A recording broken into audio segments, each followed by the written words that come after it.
Although used largely for catching couta, they were really a general-purpose fishing boat, used for catching crayfish, snapper, whiting, salmon, and even school and gummy sharks. They were also the general-purpose pleasure boat at all the little fishing ports. They were the runabout, the excursion boat, the fishing party boat, and the pleasure yacht of their day, all rolled into one.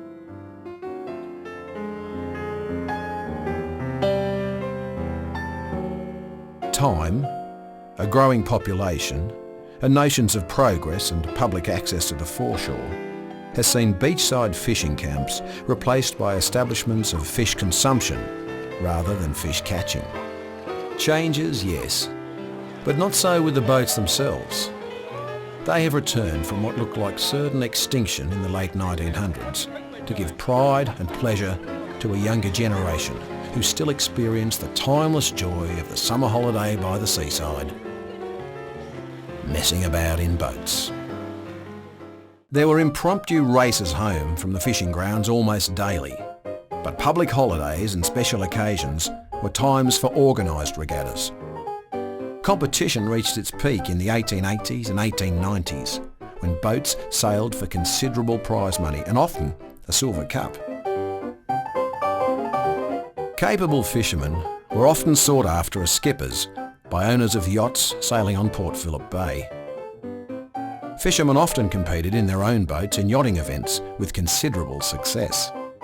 The cliff-type boats, as they were known, became so highly regarded that in 1889 the high-profile businessman of Melbourne and Sydney, Mark Foy, bought the Queenscliff boat Mayflower, renamed her Cananook, and took her to Sydney to compete against the local yachts on the harbour. Her success was not great till Mark Foy sent for Harry Hoppin, a fisherman of Queenscliff, to sail her. There's ample evidence that the Cananook and other couta boats subsequently taken to Sydney had an influence on the design of the cruiser and later the Ranger class of yachts sailing on Sydney Harbour. I can tell you, I can remember when I was a kid going down on the pier and watching it, and there'd be all the crowds down on the pier watching the race. The 1880s was the decade when the couta boat, as we know it today, really developed, for this was when the pivoting centre plate was introduced. The centre plate gave the boats greater lateral resistance or grip of the water, resulting in far more weatherly craft able to sail to windward. This was a major leap forward in fishing boat technology and a huge benefit to the fishermen. The centre plate was adopted from the centreboard yachts, then sailing on Port Phillip Bay. Smaller, older fishing boats were gradually replaced by deeper centre plate boats up to 30 feet in length. The fleet expanded rapidly through the 1880s. Early in the 20th century, the couta boats began to standardise at about 26 feet, although there were boats built that were both smaller and larger. The larger boats tended to be involved in crayfishing more than the smaller boats. Small auxiliary engines began to be introduced to the couta boats through the teen years of the century.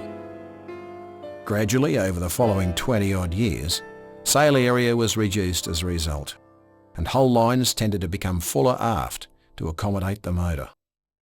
By the end of the 1930s, the day of the classic commercial sailing couta boat fitted with centre plate when new was about over. There were very few couta boats built through the war years. The last two fully rigged couta boats with centre plates were built by Alec Lako and Peter Locke in 1947. However, couta boats without centre plates continued to be built through the 50s, some with only minor alterations to hull shape. A few have since had centre cases built into them and sail today with the couta boat fleet. As the popularity of couta boats as recreational craft increased through the early 1980s, dozens of old boats were restored. Some of these were in appalling condition. Replacement of decking, ribs, planking, and even stem, stern post and keel have tested the boat builder's skill to the utmost. I first became interested in couta boats as recreational boats about 1969. A friend of mine, Bill Turner, had one, which had been the Jessie that Peter Locke had built for Harry Muchmore in 1939. And Bill used to use her weekends for whiting fishing, a bit of sailing. And I got enthused. And then in 72 or 73, when Jack Arkle retired, I ended up buying the Ariel and put her back to the original. We re-rigged her, built a centre case and centre plate for her, and used to sail her. We used to sail against the yachts here in the harbour. The old Ariel raised a few eyebrows too, the way she could move in light airs. She's a real classic of the 1920s. And went on from there and sort of got interested in researching the history of the boats then. It was very exciting, but it was only a summertime thing. We had about, 10 or 12 races a year. The annual race at Portsea, the fishing boat race, was always big and popular. Everyone used to come down to see the Couta boats tie up on the jetty, and it's now got so big that we can't put all the Couta boats on the jetty. Parallel to having these boats in the water, of course, comes the other side, which was the social side, and we were finding that as we have these races, we generally have something on afterwards. There was always a beer to be had and stories to be told, and that's how a lot of people learnt, because they brought friends along to these gatherings. We'd be at a barbecue somewhere after a race, might be Queenscliff or Williamstown, Port Melbourne. People came along and they'd not only sail on the boats and have a great day, they'd learn a bit about what was going on. They were built at the end of the working age of sail. They were built to sail out Port Phillip Heads from Queenscliff and catch Couta and sail back home, so they had to be fast, they had to be seaworthy, and they're just a fantastic sailing boat. We've been on pleasure cruises to Port Arlington, we regularly go to Queenscliff, we fish off the boat and we race off the boat. It's just a wonderful summer's experience for anyone. The passion that goes with them and the elegance of the boats is just an extraordinary part of Australia's history, and I think that's the most wonderful thing about these boats. The culture's fantastic. There's a great spirit, a great camaraderie amongst the fellows, and although as the fleet gets bigger, there's a bit of biffo.